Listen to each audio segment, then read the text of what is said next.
karena semua itu pasti ada keuntungan dan ada resikonya. Tapi angka vaksinnya menurun. Nah, jadi angka campak naik drastis. Apa resiko kalau vaksin? Apa resiko kalau nggak vaksin? Pesan terakhir ya, pertama kita harus yakin dulu bahwa vaksin campak itu memang betul bisa melindungi anak kita dan juga memastikan jadwal vaksinnya lengkap. Pakai masker boleh, pulang dari mana-mana sebelum makan atau minum cuci tangan.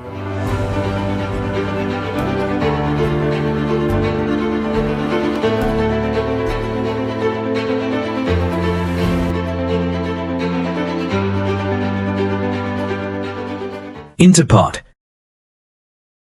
Halo Sobat Interpod, kembali lagi dengan saya Dias yang akan menemani kamu di program Interpod. Kali ini kita akan membahas topik tentang penyakit yang lagi rame nih teman-teman, sakit campak pada anak. Untuk bahas lebih lanjut, hari ini kita sudah bersama Dr. Dewi Andini, spesialis anak. Halo dokter. Halo Dias. Apa kabarnya nih dok? Alhamdulillah baik. Oh iya. Alhamdulillah. Gimana dok lebaran mudik dok? Alhamdulillah mudiknya di sekitar Jakarta aja, jadi bisa balik lagi praktek untuk bertemu anak-anak. Oke, jadi nggak jauh-jauh ya dok ya? Iya. Oke. Langsung aja nih dok ya. Masih banyak nih dok tentang orang tua nih belum tahu tentang apa sih itu campak gitu dok. Cara mengatasinya, mencegah sakit campak itu gimana tuh dok? Oke, pertama tentang penyakit campak ya. Jadi sangat familiar, kita sering banget dengar penyakit campak di mana-mana. Tapi memang perlu diluruskan bahwa penyakit campak itu adalah penyakit yang akibat virus, sangat mudah menular dan sangat mudah menjadi wabah di komunitas, terutama di daycare, di rumah sakit, di sekolah, di pesantren atau di daerah rumah ya, di sekitar rumah. Nah, penyakit ini sebenarnya awalnya demam, batuk pilek biasa, namun karena menurunnya daya tahan tubuh dapat menyebabkan berbagai komplikasi, seperti misalnya radang otak, diare yang berkelanjutan, hingga kejang juga bisa terjadi, bahkan ketulian. Makanya penyakit ini sebetulnya tidak bisa kita anggap remeh ya, harus kita lakukan usaha maksimal untuk mencegah. Jangan sampai anak kita terkena campak karena komplikasinya sangat berbahaya. Nah, cara mencegahnya, penyakit ini adalah penyakit yang menular lewat udara. Jadi jika kita bertemu dengan orang yang sakit campak, dia batuk, bersin ya, bahkan tidak terjadi kontak ya, jadi kita nggak pegangan sama dia, kita nggak minum dari gelas atau makan dari piring dia, tapi kita berada di satu ruangan. Nah, virus campak ini bisa bertahan di udara hingga 2 jam, jadinya sangat menular. Nah, jadi kita pertama harus menghindari orang yang campak, yang kedua kita jaga kesehatan kita, banyak istirahat, makan makanan bergizi, dan yang paling penting adalah vaksin campak untuk mencegah. Jangan sampai kita terjadi campak, dan apabila kita terkena, kalau udah vaksin, risiko komplikasinya jauh lebih rendah, jadi lebih aman. Oke. Nah dok, kalau kita bicara soal risiko nih ya, siapa sih yang rentan terkena campak itu dok? Apa ada umur-umurnya yang tertentu? Betul, jadi karena berkaitan dengan daya tahan tubuh ya, penyakit virus itu akan lebih mudah menyerang anak-anak atau orang tua yang daya tahan tubuhnya rendah gitu. Terutama untuk anak-anak usia bayi ya, karena bayi itu memang daya tahan tubuhnya sangat rendah. Sehingga vaksin campak ini diberikan mulai bayi umur 9 bulan gitu. Gitu. Kalau ngomong soal campak nih dok ya, misalkan ada anak yang terkena campak tapi dia baru vaksin dulu tuh gimana dok? Nah, sebetulnya jika satu anak sudah pernah terkena campak, maka tubuh akan membentuk kekebalan yang akan melindungi anak tersebut dari terkena campak lagi hingga seumur hidup. Tapi pertama, banyak sekali penyakit lain yang mirip campak gitu, sama-sama merah-merah ya, sama-sama ruam-ruam ya, disertai demam atau batuk pilek. Tapi memang pertama kita pastikan dulu apakah itu campak ya kan. Nah, karena penyakit lain seperti cacar air, rubeola, roseola ya, ada juga flu Singapura, itu mirip-mirip. Jadi memang kalau pernah campak kita tetap sarankan untuk vaksin kembali sesuai jadwal. Oh, Yang oke. kedua, vaksin campak itu sebetulnya tidak berdiri sendiri. Jadi vaksin campak itu ada 2 jenis, ada MR dan MMR ya. Jadi selain terhadap campak atau misel, vaksin campak itu juga melindungi dari penyakit lain seperti rubeola dan gondongan. Jadi tetap kita berikan vaksin MMR ini untuk melindungi penyakit-penyakit lain selain campak gitu. Oke. Dan yang ketiga, wabah campak atau terkenanya penyakit campak pada anak itu sangat bergantung pada imunitas komunitas atau herd immunity.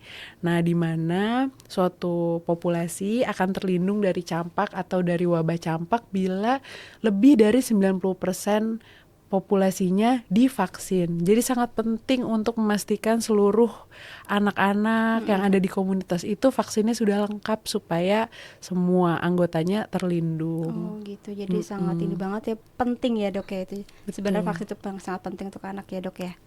Nah, kenapa sih dok kasus ini bisa meningkat lagi, apalagi menjelang lebaran kayak gini? Kenapa ya dok ya?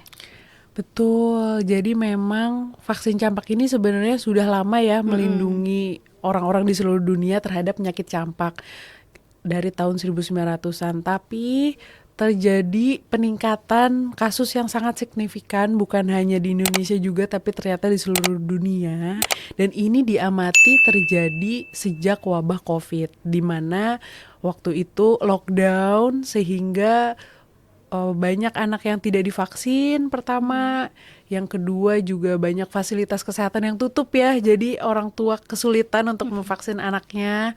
Nah, tapi waktu lockdown itu orang-orang kan di rumah semua ya. Iya, benar-benar. Jadi walaupun campak tidak saling menularkan. Nah, sekarang kita udah dalam posisi tidak lockdown, terjadi interaksi, tapi angka vaksinnya menurun. Nah, jadi angka campak naik drastis, komplikasinya juga banyak sekali hingga kematian ya, termasuk di Indonesia ya, sayang sekali ya, banyak sekali anak yang terpaksa mengalami komplikasi berat seperti pneumonia bahkan hingga berujung kematian.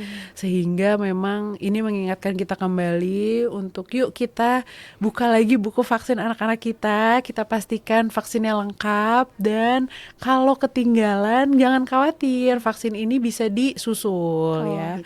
Vaksin campak itu terdiri dari 2 dosis dasar dan 1 dosis lanjutan. Jadi 2 dosis dasar itu bisa diberikan biasanya di umur 9 bulan dan 18 bulan. Sedangkan di usia sekolah kelas 1 SD itu diberikan boosternya untuk memberikan perlindungan yang bertahan seumur hidup. Tapi kalau ketinggalan jangan khawatir, misalnya umur anak 3 tahun atau 4 tahun belum pernah vaksin, itu langsung diberikan vaksin pertama, bulan depannya diberikan vaksin kedua, dan selanjutnya bisa booster di waktu kelas 1 SD atau umur sekitar 5-7 tahun. Oke dok ya. Oh ya dok, kan sakit campak itu gejalanya apa aja dok? Atau ada demam, pilek, atau batuk-batuk dulu gitu gimana? Nah betul, jadi campak itu biasa diawali dengan demam ringan, batuk pilek ya, dan mata juga merah, berair. Nah setelah 3-4 hari demam semakin tinggi baru muncul ruamnya gitu. Itu ruamnya itu panjang gak sih dok? Dia bahkan hilang sendiri atau harus dipakai salep gitu loh obatnya? Betul, jadi untuk ruamnya ini ciri khasnya adalah dia tidak berair. Jadi dia ruam-ruamnya itu meluas di seluruh tubuh dan tidak gatal ya, biasanya tidak gatal. Nah, durasi kemerahan ini memang sangat bergantung dengan status vaksin dan daya tahan tubuh anak.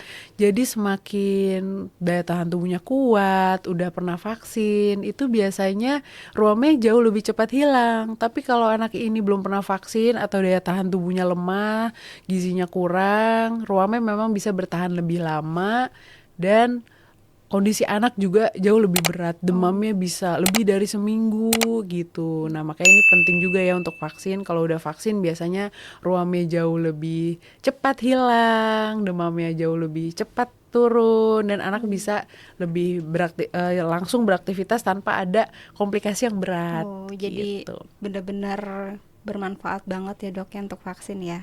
Oh iya Betul. dok, terakhir nih dok untuk pertanyaan ya. Bagaimana sih dok cara orang tua melindungi anak dari campak sejak dini? Oke, jadi memang kita pasti pernah dengar kalau mencegah itu lebih baik daripada mengobati ya. Iya. Jadi pertama kita mencegah dulu dengan vaksin, pastikan anak sudah vaksin campak sesuai dengan jadwal dan usianya.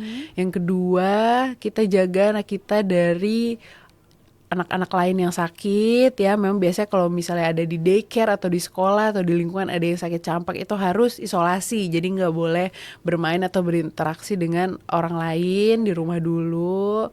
Dan yang ketiga, kebersihan ya. Jadi kalau misalnya lagi keluar ada yang sakit atau kita nggak yakin, itu pakai masker boleh. Pulang dari mana-mana sebelum makan atau minum cuci tangan ya. Dan yang terakhir, menjaga daya tahan tubuh anak kita ya, dengan makan makanan bergizi. Kita hindari cemilan yang tinggi gula atau kemasan seperti wafer, biskuit, coklat ya yang nilai gizinya rendah ya. Kita pastikan berat dan tinggi badannya naik bagus sesuai usia. Oke oke. Ada pantangannya nggak sih dok yang paling menjuru banget tuh makan apa atau minuman apa untuk anak saat sakit campak? Kalau sudah sakit campak ya, Iya. pastinya biasanya anak itu memang nafsu makannya tuh menurun drastis ya, bahkan ada yang sampai nggak mau minum ya, muntah ya, sakit perut. Jadi kita harus memastikan dehidrasi atau tidak ya. Kalau memang menjurus ke arah dehidrasi, sangat lemas, harus dirawat pasti ya. Tapi kalau misalnya makan masih mau, minum masih mau, itu bisa dirawat di rumah. Untuk pantangan menurut saya sih nggak ada yang spesifik ya. Sebetulnya semua makanan dan minuman boleh, tapi untuk memaksimalkan nilai nutrisi yang dikonsumsi tetap hindari UPF, kayak ya tadi ya, minuman manis, wafer, gula, coklat, biskuit, kerupuk ya. Balik ke makanan rumahan aja, nasi pakai lauk, boleh apa aja, boleh ayam, telur, daging, ikan, nasi, dan teman-temannya buah dan sayur.